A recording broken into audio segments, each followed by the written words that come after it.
Comment les frères musulmans veulent imposer la charia en France? Le Figaro a eu accès au rapport choc sur les méthodes de la confrérie pour arriver à cet objectif. Secret à l'origine, la déclassification de ce document de 73 pages a été voulue par le ministre de l'Intérieur Bruno Retailleau. Rédigé par un préfet et un ambassadeur, il se base sur 10 déplacements de terrain en France et 4 en Europe. Une mise à contribution du réseau diplomatique ainsi que des rencontres avec des universitaires français et étrangers ou encore avec les responsables musulmans au niveau national et local. Selon le rapport, 139 lieux de culte sont affiliés aux musulmans de France, fédération présentée comme la principale émanation des frères en France, bien qu'elle s'en défend. S'ajoute à cela un grand nombre d'associations qui lui sont affiliées, opérant dans une multitude de secteurs encadrant la vie du musulman. Certaines d'entre elles, jouant sur la victimisation, dénoncent une islamophobie d'État en France. Si la Fédération des musulmans de France évite ce sujet polémique, le rapport insiste sur les appels à l'engagement dans la vie associative et publique pour faire valoir une identité musulmane. Pour s'implanter, les frères musulmans s'appuient en effet sur un solide noyau d'écoles confessionnelles, d'associations caritatives foisonnantes et d'un puissant vivier de prédicateurs.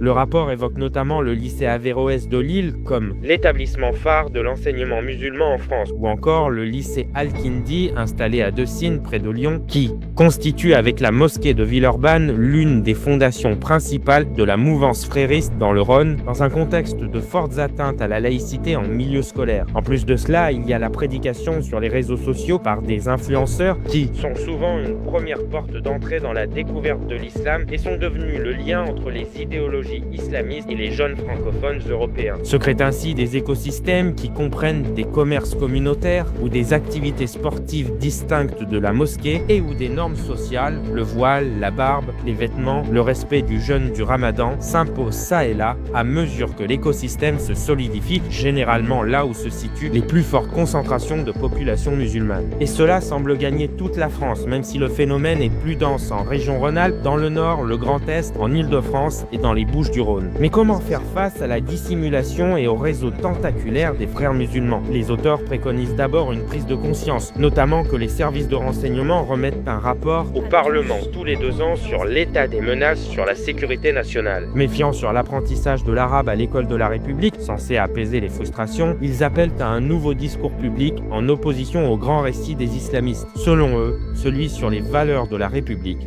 ne suffit plus.